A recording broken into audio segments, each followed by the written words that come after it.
अस्सलामु अलैकुम वरहमतुल्लाहि वबरकातुह।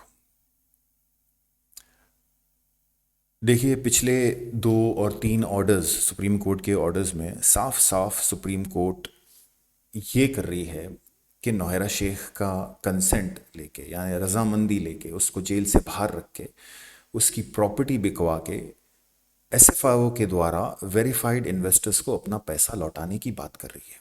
ये एकदम क्लियर है। उस बीच में आज भी कुछ ऐसे लोग, राजेश मिश्रा जैसे लोग, आके चिल्ला चिल्ला के ये एस्टैब्लिश करने की कोशिश कर रहे हैं कि नौहरा शेख ही सबको देगी। ऐसा नहीं है।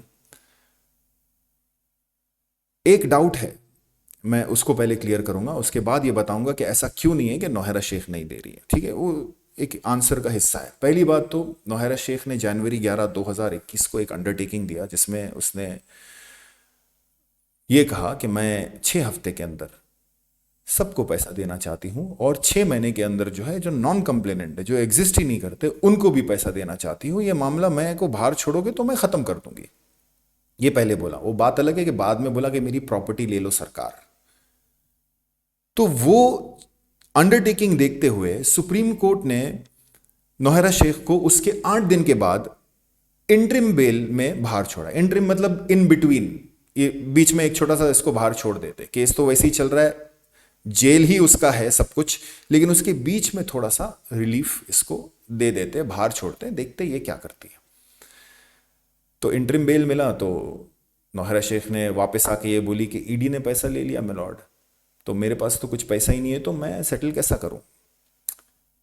फिर उसके बाद बोला, ईडी को बोला कि दे दो पैसा इसको। ठीक है। फिर उसके बाद वापस आके बोला, पैसा तो ले लिया इसने। वापस आके बोला 44 करोड़, हाँ 44 करोड़ से 9 करोड़ कम था। फिर वापस आके बोला कि डेटा नहीं है मिलॉर्ड, एफएसएल जो है, सीसीएस जो है, डेटा नहीं दे रही। हमारा डेटा होगा तो हम सर्वर में फिट करेंगे, और सर्वर में फिट करेंगे तो हम कुछ कर पाएंगे ना। उधर देख के, उधर कंप्यूटर में मैं बैठूंगी और मैं वहाँ पे टिक टिक टिक टिक करके मैं सबको एक एक घर पे पहुंचा दूंगी पैसा। किसी को कुछ करने की जरूरत नहीं है, लिंक भी बनाई हूं मैं। इस किस्म से ये लोग ने बोला। तो सुप्रीम कोर्ट ने बोला कि डेटा क्यों नहीं दे रहे। तो वो डेटा के चक्कर में 2-4 तारीख जब बिगड़ गया, तब उसमें से एक वकील ने सजेस्ट किया, बोले ये डेटा वेटा का छोड़ो, ये एसएफआईओ को बोल दो वेरीफाई करने के लिए बैंक के थ्रू। तो सुप्रीम कोर्ट बोला ठीक है, हमारे additional solicitor general of India Shri SV Raju और एसएफआईओ मिलके ये एक वेरीफाई कर लो। और बीच बीच में नौहरा शेख, क्योंकि वो डर रही थी कि उसको बेल कैंसिल हो जाएगा, वो जेल चली जाएगी, तो बीच बीच में खुद से मेरी प्रॉपर्टी ले लो, मेरी प्रॉपर्टी ले लो, मेरी प्रॉपर्टी ले लो, सुप्रीम कोर्ट में उसने सबमिशन किया। ये प्रॉपर्टी है मेरा, वो प्रॉपर्टी है, ये प्रॉपर्टी लेके आप सबको दे दो, मेरे जेल नहीं जाना है बस। तो ये सबमिशंस खुद नौहरा शेख का हुआ। तब जाके ये सारा मामला एक कंक्लूजन में ऐसा आया कि सुप्रीम कोर्ट ने श्री एसवी राजू, जो additional solicitor general of India है, यानी इंडिया को रिप्रेजेंट करने वाला वकील, गवर्नमेंट ऑफ इंडिया को रिप्रेजेंट करने वाला वकील, उसका additional solicitor general of India, एक सॉलिसिटर होता है, एक एडिशनल होता है, एक डेप्यूटी होता है, एक असिस्टेंट होता है, लेकिन ये एडिशनल है, यानी सेम इक्वल वेटेज रखते हैं सॉलिसिटर जनरल ऑफ इंडिया के, यानी इंडिया के गवर्नमेंट का वकील श्री एसवी राजू।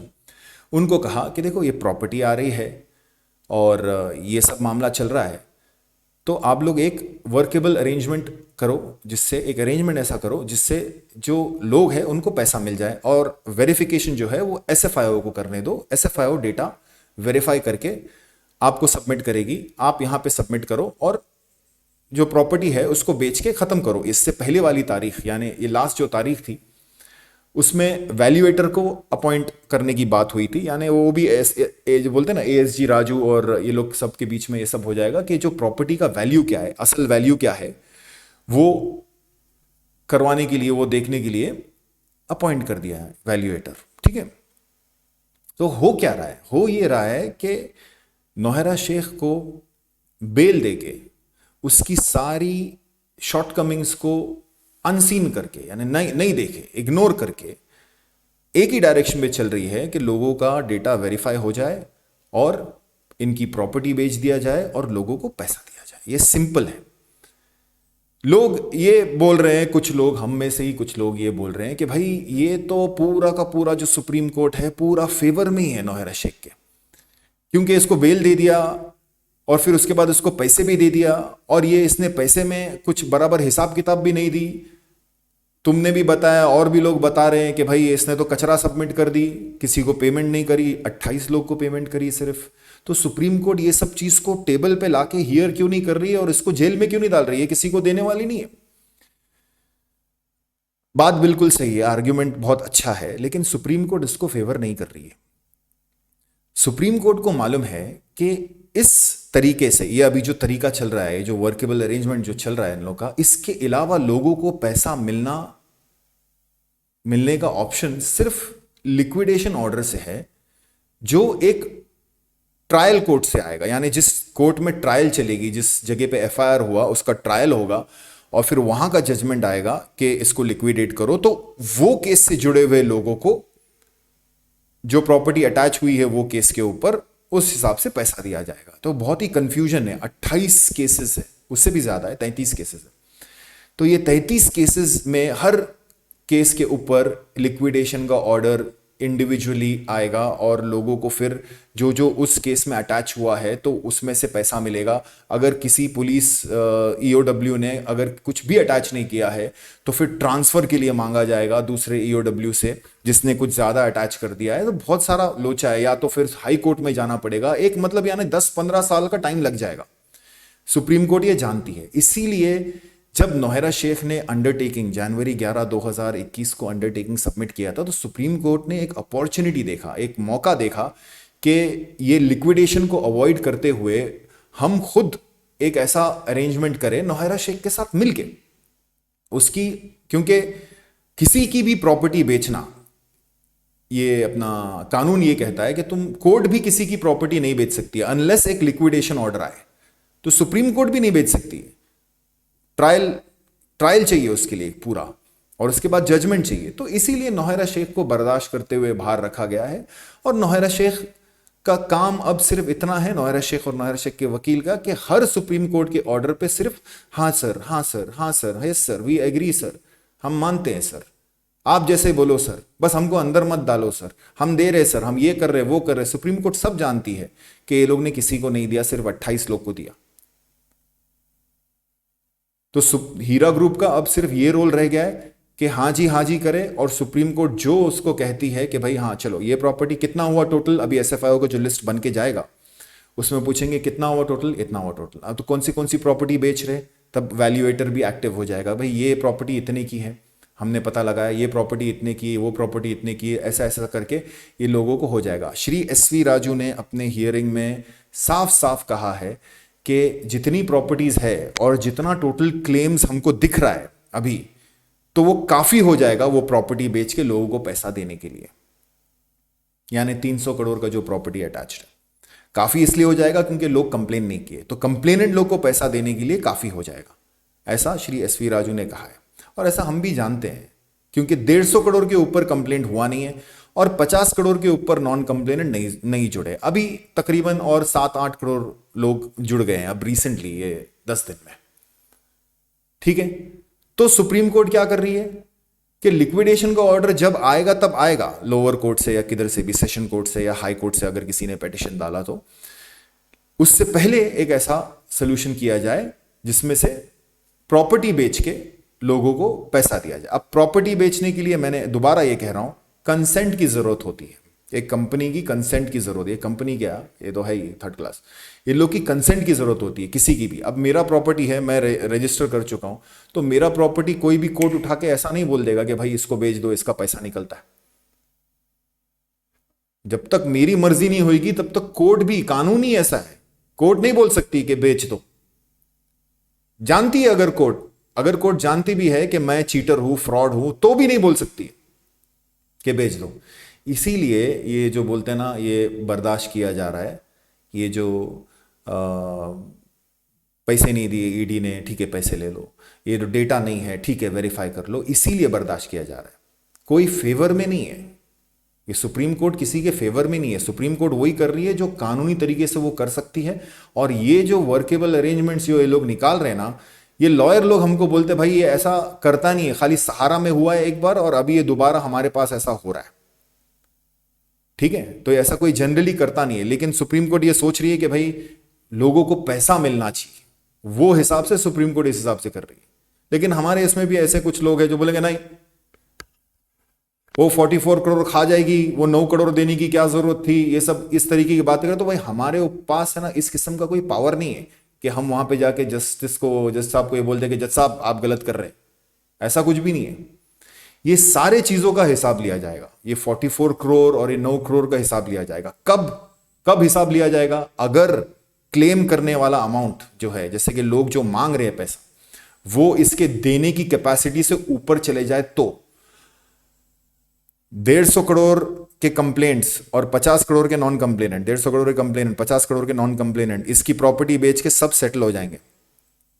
जो नॉन कंप्लेनेंट्स जो कंप्लेन किए ही नहीं उनको तो छोड़ दो। ये जब सब सेटल हो जाएगा तो बाकी जो बचेगा वो किसके पास जाएगा? तो नौहेरा शेख बोलेगी ना सब कुछ सेटल हो गया है तो देर इज नो केस। जब सब सेटल हो जाएगा तो there will be no case, कोई केस ही नहीं बचेगा। तो जो बचा कुचा प्रॉपर्टी है वो वापस नौहेरा शेख के पास जाएगा। ठीक है, बचा कुचा प्रॉपर्टी है जो वापस नौहेरा शेख के पास जाएगा। जो आपा आके देगी वाला जो मंत्रा है, जो जादू है, वो इसी वजह से है कि जो नॉन कंप्लेनेंट जो है वो सो जाए परमानेंट तरीके से, और एंड रिजल्ट ये सारे चीजों का ऐसा आए कि ये सारे कंप्लेनेंट्स लोग को पे कर दें और जो बच जाए ये इसके पास वापस आ जाए। अब तरकारी से अगर शुरू करता है आदमी और उसको 10 करोड़ भी बच जाता है, यानी मान लो एक प्रॉपर्टी बच गई 10 करोड़ की, तो भी वो सक्सेस है। शुरुआत तो तरकारी से हुई ना, 10 करोड़ बच गया, सक्सेस। एक घर बच गया एमएलए कॉलोनी का, सक्सेस। समझ रहे? तो आपा आके देगी ये किसके ऊपर चल रहा है? ये उन लोगों के ऊपर चल रहा है जो कभी आने वाले ही नहीं है। कुछ लोग ऐसे जो ग्रुप में भी नहीं थे, अभी धीरे धीरे लोग समझ रहे हैं कि वो अगर कंप्लेन करेंगे 20 November is the last date. लोग समझ रहे हैं धीरे धीरे कि अगर हम ये 20 तारीख से पहले अपना दावा दर्ज करते हैं एसएफआईओ के अंदर तो हमारे पास हमको हमारा पैसा मिलने की फुल उम्मीद है, यानी 100% है। बाकी अल्लाह की मर्जी इसमें आ जाए तो 100% है। ऐसा है क्योंकि ये वेरिफिकेशन जो एसएफआईओ कर रही है ये कोई खाली कागजी खेल नहीं है कि भाई हम वेरीफाई कर रहे हैं, हाँ गुड सर, नहीं गुड नहीं, ये पैसा देने वाली बात है। प्रॉपर्टी बेचने की जो बात हो रही है ये खाली ऐसे ही नहीं कि प्रॉपर्टी बेचते हैं और ये इसमें कुछ रिजल्ट आने वाला है, और ये रिजल्ट अगर सब कुछ सही तरीके से चला, सब कुछ बहुत अच्छे तरीके से चला तो 1 साल में खत्म हो जाएगा ये अगले तारीख के बाद से। अगर नॉर्मल पेस में चला तो 1.5 साल में खत्म हो जाएगा। अगर ये अजीब किस्म का डिले करेगी तो 2 साल, ज्यादा से ज्यादा 2.5 साल में खत्म हो जाएगा। जो लोग एसएफआईओ के लिस्ट में आए उनको इतने टाइम के अंदर इंशाल्लाह पैसा मिल जाएगा। ये नौहेरा शेख भी जानती है, इसीलिए अपने लास्ट वाले बयान में उसने कहा कि जो 2018 और 2017 वाले हैं उन लोगों को मैं कोर्ट के जरिए दूंगी। 2018 और 2017 वाले ही कंप्लेनेंट है, ये वो नहीं दे रही है, ये कोर्ट निकलवा के दे रही है। लेकिन मालूम है कि भाई हार गए तो भाई हम क्रेडिट ले लेते, मैं दे रही हूं वहां से, कोर्ट लेके दे रहा है जबरदस्ती। क्योंकि अगर ये प्रोसीजर के बीच में ये लोग कुछ भी आनाकानी करे तो नौहेरा शेख को जेल भेज दिया जाएगा। ठीक है, बाकी इन लोग के जो दलाल है जैसे राजेश मिश्रा जैसे, वो चिल्ला चिल्ला के उन लोग बोल रहे हैं कि भाई आपा ये देगी, आपा वो पुराना जो बोलते हैं ना नशा जो है आपा आके देगी वाला, उसको बरकरार रखने की बहुत कोशिश कर रहे हैं। और कुछ हद तक सक्सेसफुल भी होंगे वो लोग, कुछ हद तक वो लोग गुमराह करने में से, क्योंकि वो उर्दू स्पीकिंग है। भाई हम उर्दू स्पीकिंग नहीं है, हम अंग्रेज के, हमको इंग्लिश ज़्यादा आता है, उर्दू कम आता है। तो जो उर्दू वाला है वो उर्दू को फॉलो करेगा। नहीं नहीं नहीं, नहीं अल्लाह वाला है, बोल रहा है इंशाल्लाह माशाल्लाह सुभानल्लाह अल्हम्दुलिल्लाह सब बोल रहा है। ये क्या है, देखो इसको शेव करके बैठा है, वो देखो बेचारा, वो हिंदू होके मतलब इंशाल्लाह बोल रहा है, माशाल्लाह बोल रहा है, ये मुसलमान होके देखो ये ऐसा ऐसा है। तो ये इस किस्म से वो कुछ हद तक वो लोग सक्सेसफुल होंगे। ठीक है, लेकिन इस मामले में अगर नॉन कंप्लेनेंट सामने नहीं आए 20 तारीख तक तो नौहेरा शेख को सक्सेसफुल, उसको नुकसान सिर्फ इतना कि वो 2 साल 3 महीना जेल में गई।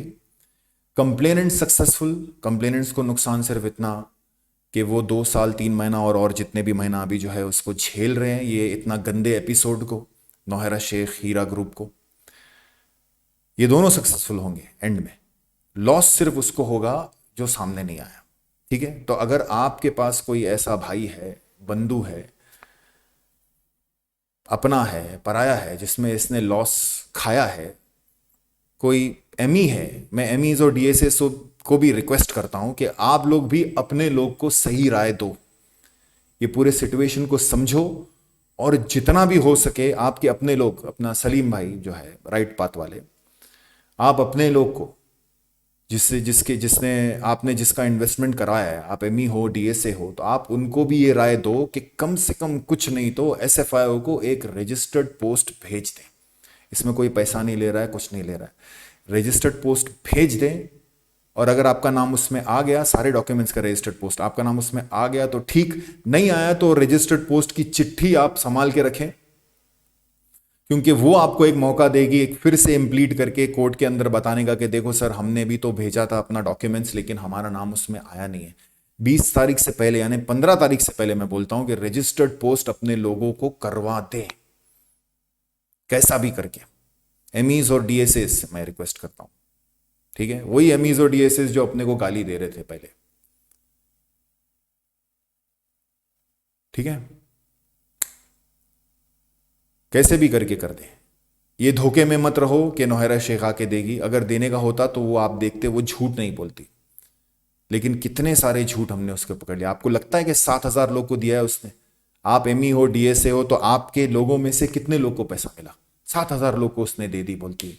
अगर 7,000 लोग को दे सकती थी तो 2,500 से ऊपर कंप्लेनेंट्स नहीं है, तो कंप्लेनेंट्स लोग को दे के पूरा केस ही खारिज कर लेती थी। तो आप लोग अपने लोगों को सही राय दो, कुछ मत करो, किसी को कांटेक्ट करने की जरूरत नहीं है, मेरे को कांटेक्ट करने की जरूरत नहीं है। एसएफआईओ का एड्रेस मैं नीचे दे रहा हूं, वहां पे अपने डॉक्यूमेंट्स, हीरा के सारे डॉक्यूमेंट्स को जेरोक्स करें, उसके ऊपर अपना साइन करें। बैंक स्टेटमेंट या तो पासबुक निकाले जिसमें आपका इन्वेस्टमेंट दिखाया जा रहा है, उसमें अपना साइन करें। और अपना एक आईडी कार्ड, बेस्ट आधार कार्ड होगा, आधार कार्ड नहीं है तो ड्राइविंग लाइसेंस चलेगा, लेकिन आधार कार्ड सबसे बेस्ट है। ये तीसरा डॉक्यूमेंट आधार कार्ड है, वो लेके आप उसमें साइन करें अपना जेरोक्स में ब्लू पेन से।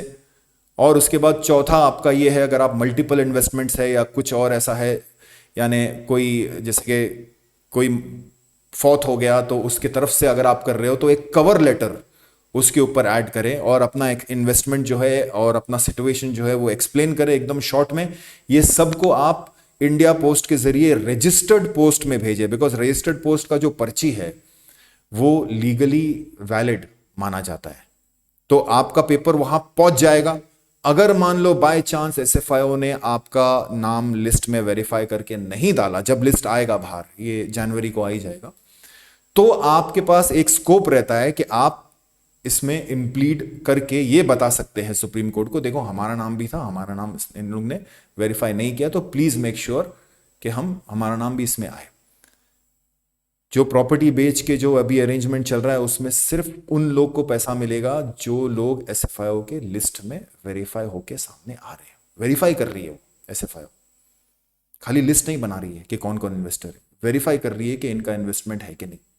तो पैसा जो है ये प्रॉपर्टी बेच के अभी जो 1.5-2 साल के अंदर वो उन्हीं लोगों को मिलेगा जिनका नाम एसएफआईओ वेरीफाई कर रही है। और ये सब चीज करने का आखिरी तारीख नवंबर 20 है, यानी अभी हमारे पास 18 दिन बचे। ठीक है, अपने लोगों को भी जोड़े इसमें से, अपने दुश्मन को भी जोड़े, पैसा वापस, हक का पैसा वापस लेने की कोशिश करें और दिलाने की कोशिश करें सबका। ठीक है भाई, अस्सलाम वालेकुम वरहमतुल्लाहि वबरकातुहू।